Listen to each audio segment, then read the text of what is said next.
17, almost 18 years ago, I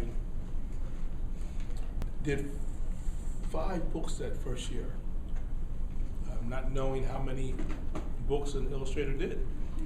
I quit my job, so I was scared to death of being out there. I didn't have an entrepreneur in the family.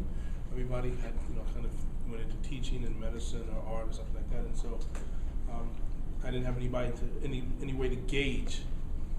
And so leaving a job without having benefits and all that kind of stuff. So I did that many books, and in the first group of books that I did, actually, only one's not in print now, which is I've done 58 books, and so of that first group, only one's not in print. I think about 8 are out of print out of 58, which is pretty good. Really good. And so one of those books was Down the Road, and they made a big hoopla about Down the Road, and this, they're like, let's go ahead and get a Caldecott. I'm like, it's up for the Caldecott. Let's go out for the Caldecott. And I didn't know what a Caldecott was. And so I'm like, okay, good, that's good. Yeah, everybody's excited. I guess I am. And when it didn't win, because they had already, up to the last day, it's like on the table with, the last book, an Officer Buckle won. I remember that clearly. And so I realized at that point, I'm never going to get excited about awards again. And so, but not to say that, I should say not excited about the anticipation of the award. When the award calls, when that phone call comes at 7 o'clock in the morning, you get, it changes, it kind of, you get. You allow yourself to get excited. You're jumping around because it's a big thing, because one, the librarians are on the other end of the phone and they're excited and shouting and they must be on a speakerphone because you can hear all of them. And I tell the kids when I'm at school, I said, Spy sounds like this. Congratulations, you won the Caldecott King Award!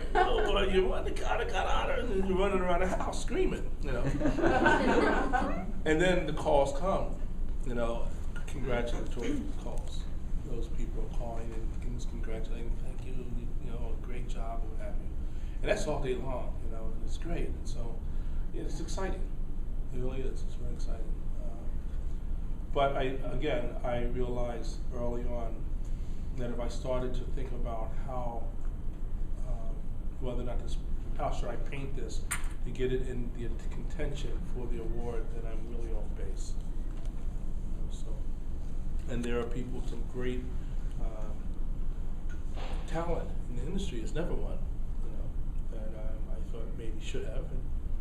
And so, like Eric Carr, I think he does care, but when I found out that like the Very Hungry Caterpillar has sold like a book a minute for the past 35 years, like I don't really think he really cares.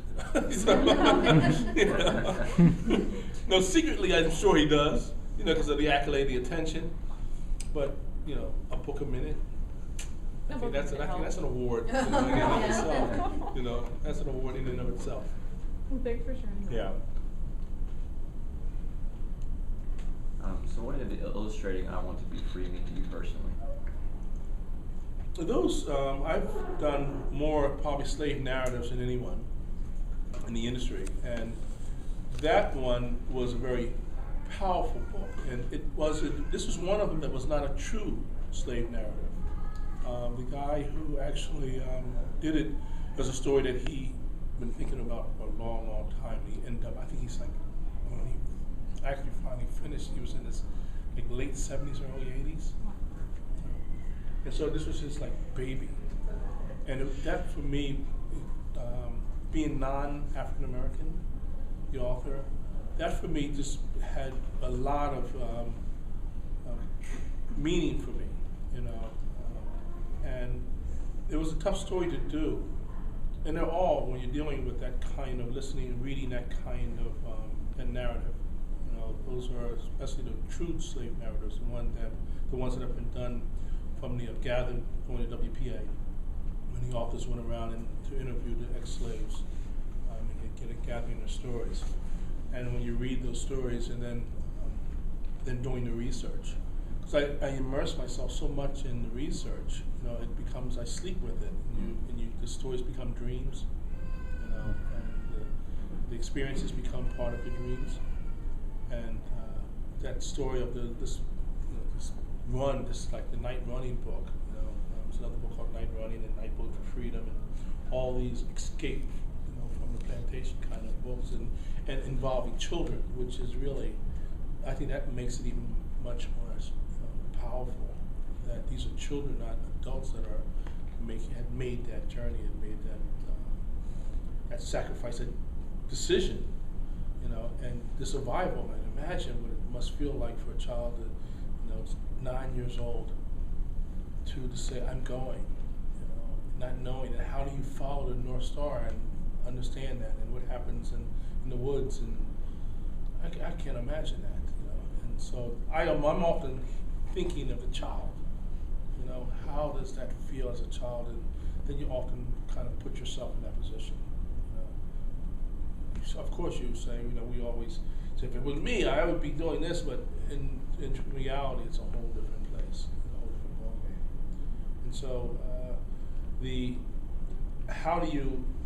part of that book, that power that I love, is the magical part, where the child's hand touches